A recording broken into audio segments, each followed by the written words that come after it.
This is a Trojan Toraktor Mark IV, one of the last ones ever made, I think. They were made from the 1950s to 1965, and there were around 500 of them. It was bought for my dad as a birthday present by my grandparents, so he could have a tractor for his own on the farm. Here he is driving it out of the train station when it was delivered. As far as I know, my dad ran this thing into the ground. He said he had a barrel filled up with gravel that he used as a roller, which he used to roll a whole paddock with on the farm. I imagine it sounded absolutely awful. When my dad grew out of it, it was put in a shed and largely ignored until me and my siblings came along. My grandparents asked Derek, who worked on the farm for them, to get it back into good condition so we could drive it. I think he stripped it and maybe painted it and also changed the engine from a Clinton 3.5 horsepower engine to a Briggs & Stratton 3.5 horsepower engine. I'm not sure why. My brother, sister and I all then got a good go with it. I remember driving it round my grandparents' farm incredibly slowly and being pulled behind it in the little trailer that was with it. I also very distinctly remember my brother ran over my foot with it. Here is a photo of me driving it around a paddock as a child. Trojan started in 1914 and operated from a factory in Croydon where they made all sorts of stuff like cars, light commercial vehicles, vans and scooters, as well as stuff like this. They shut in 1965. This little tractor is really well built. It's got a proper ladder chassis and it's actually got a differential as well as an interesting forward-reverse belt drive system. Now there's a new generation of small people in our family, and I think they would also enjoy driving this around, but it needs a few tweaks to bring it up to modern standards, as well as a general cleaning. I would also like to try and fit the original engine, or at least find out what was wrong with it. Take the wheels off. 1 second. It had been put away until a few years ago when I pulled it out of the shed and I got it running, but I haven't done anything else to it. I think it's time to get it properly sorted.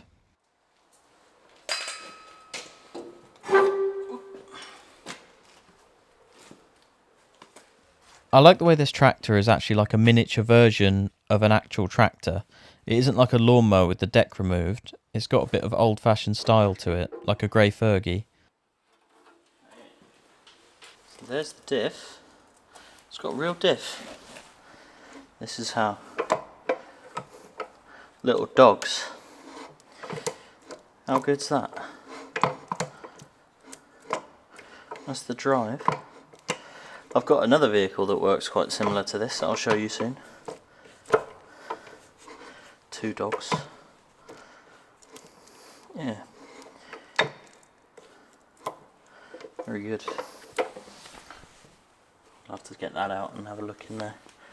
I expect the fluid in that is ancient. Little brakes.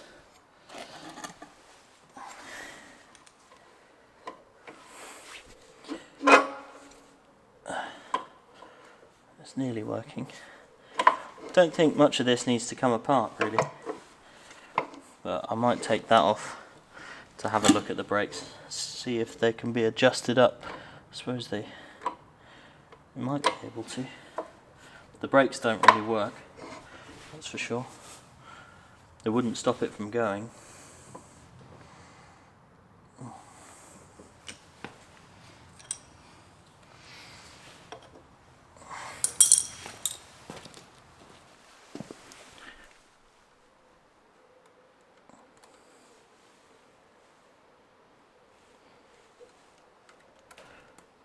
Doesn't seem like there's very much in that.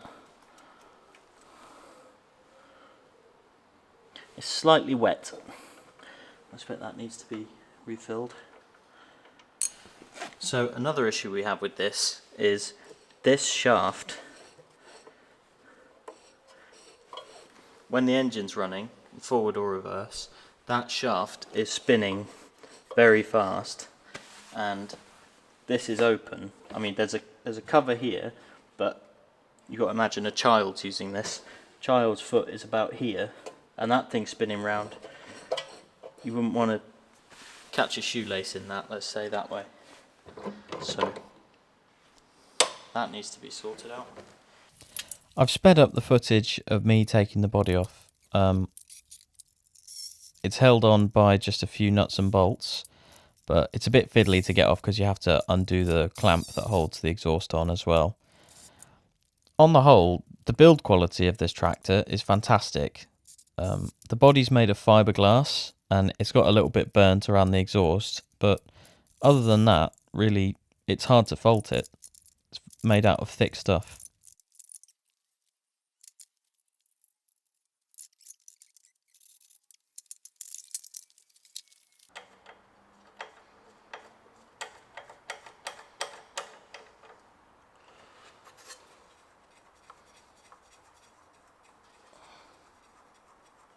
So this is the drive thing. It's got two belts with like an idler thing. That's forward, that's neutral, and that's reverse. So quite a interesting thing. We need to double check everything's alright with that, but yeah. That's down there. If I can get that into reverse, that will come off. Right. There we go. So that's the front belt. That's basically new.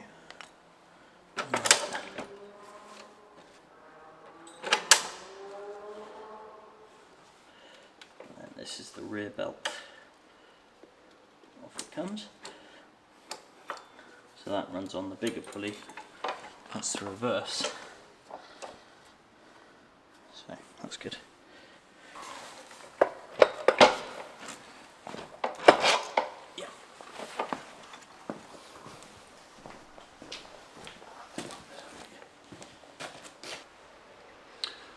So that's the entire body off of this little tractor, and in terms of the chassis, what needs to happen, I said I'll get it up on the workbench. I don't think I will. It's extremely heavy. You can see it's made out of proper stuff, and it's well, it's rudimentary, but look, it's got cable brakes, it's got an actual differential powered by this shaft, and yeah, so what I'm going to do, I'll clean this all up, and I'll see if I can strip the brakes and make sure that they're working.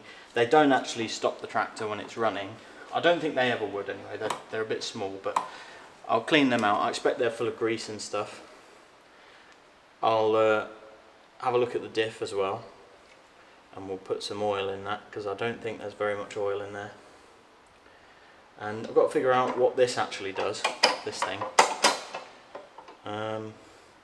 This is full of sand at the minute. That's like a sort of a weight box, and I think that there's a fuel tank that sits on there to go with the original engine. So that Briggs & Stratton engine is not original, obviously.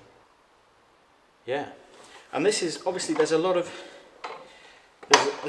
pivoting that goes on around this front axle. You want the front axle to go up and down a bit, but this seems a bit loose. Probably needs to be a little bit more squeezed up. There's two nuts here that would probably be the cause of that.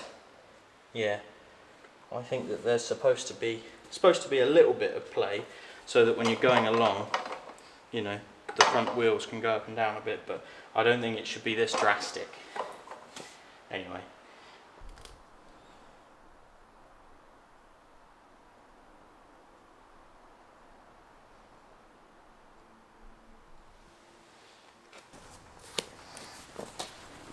There's the wheel I had to get off. See that? All the paint's coming off. So we'll have to repaint that. I think that's just Land Rover limestone. There you go.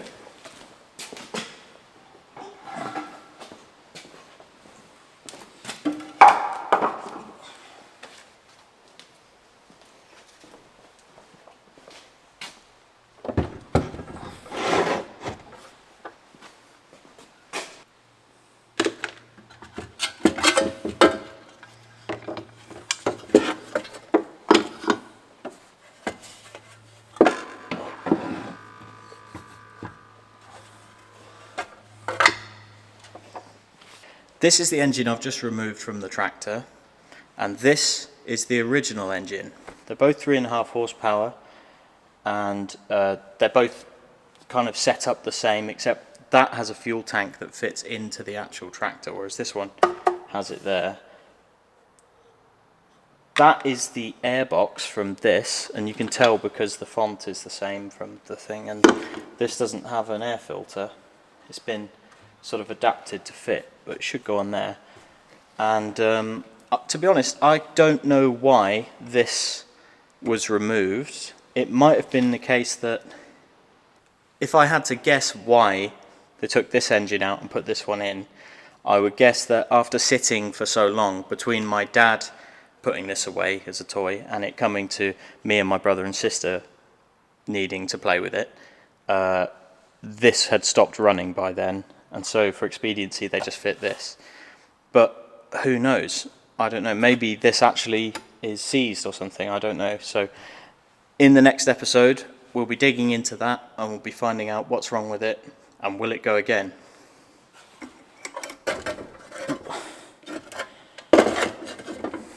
So I hope to see you on the next instalment of this series. Hopefully we'll be finding out what happened to this engine and what's up with it and getting it going. That would be ideal. So see you then. Thanks very much for watching, and yeah.